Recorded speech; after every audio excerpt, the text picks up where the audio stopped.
Hey guys, how are you? So, Sunday morning vlog. So why is realizing you're wrong a great thing? Well, in of itself, it's not necessarily a great thing, but what it means when you're able to admit that you're wrong, when you're able to see that you're wrong about something, whether it be about something about technology or something in your personal life or politics, whatever. When you have the strength of character, and you have the personal integrity to realize that you're wrong about something and then admit it and then change course accordingly, that's almost like a superpower. People who are able to admit they're wrong, people who are able to see their own faults, are far more likely to get ahead in life. They're far more likely to have a better life, to have success, because if you can't evaluate the environment around you in an unbiased way, where you're trying to figure out the truth rather than trying to win an argument, as an example, then you're going to be much better off. I know people who years and years ago, like 20 years ago, people, I won't mention names, where they had the inability to admit when they were wrong, even when it was blatantly obvious that they were wrong. And I remember telling them way back in the day, I say, if you can't learn to admit you're wrong, your life is going to be a real disaster, because you're going to proceed based on wrong assumptions, being pig-headed and not willing to admit when you're wrong, and then you're going to find yourself in bad situations. It's not going to be well for you. And in fact, these 2 decades later, I have to tell you, it's true. People I know who will never admit they were wrong, they're in bad situations now, because if you can't admit you're wrong, you can't self-correct. You can't correct the course you're on. You can't make a better decision that in the end is going to help you out. At the end of the day, being able to admit when you're wrong, being able to admit when you've made a mistake is going to actually help you in the end.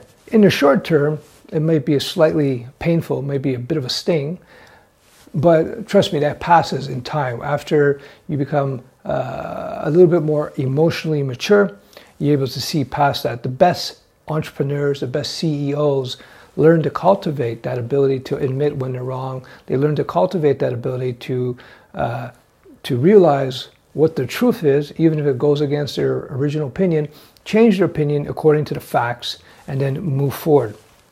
Great software developers are like that as well, because they're able to see technology for what they are. They're just tools. And they don't get married into a particular religion of technology. They're not, Swift is amazing, everything else sucks. Node is amazing, everything else sucks. Ruby is amazing, everything else sucks.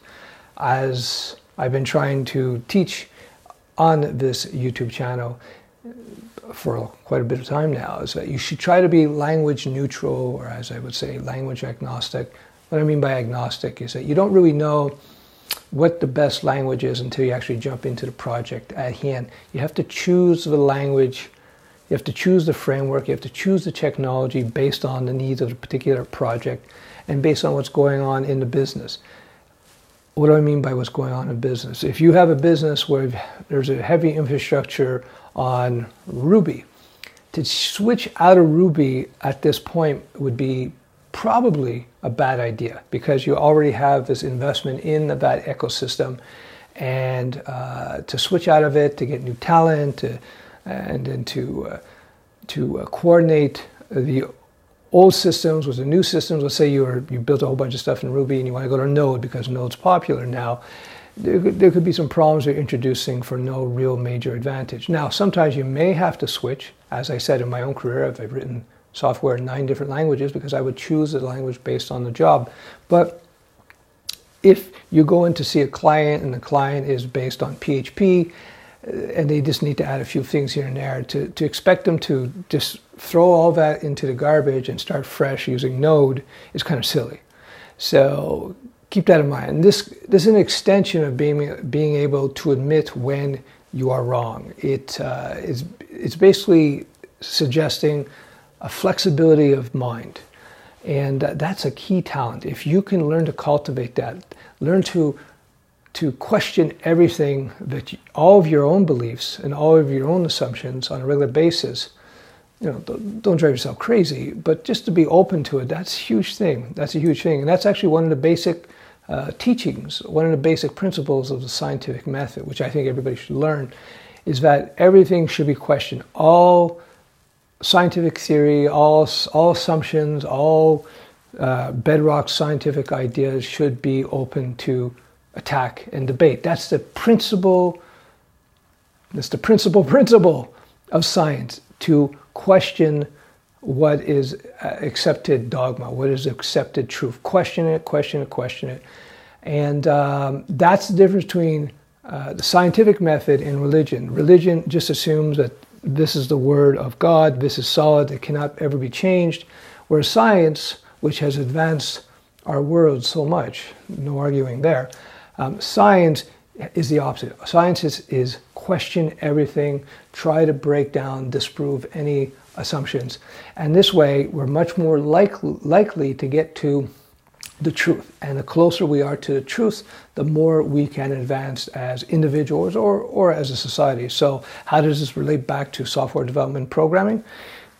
You can have your favorite languages, you can have your favorite frameworks, but realize that just because you find Node to be the best thing since sliced bread, in other circumstances, other languages, other engines, other frameworks might be better. And I'll end with this. Again, another theme of this channel. It's not the language that makes the programmer, it's the programmer that makes the language. You can write good software in just about any programming language, any framework, even the crappiest ones. Yes, some are better than others depending on the situation, some are much more mature than others, etc. I've discussed this in other videos, but it's not the language that makes you. Just like a drummer. A great drummer can play on a huge kit, or they can play great drums on white buckets. We've all seen those videos where guys are playing on white buckets and they sound amazing. So be a real programmer, be a real developer, be somebody who can adapt based on the situation, somebody who's willing to admit when they've been wrong about something and be flexible and be strong enough and have the honesty to be able to admit, I was wrong about this, we move on. Because in the end, when you're able to admit that you had something wrong, you move forward. You don't lose by admitting you're wrong, you actually gain by admitting you're wrong. And if you can develop that ability, that will give you a huge advantage in all aspects of life, not just software development and not just in business. All right, that's it. Ciao.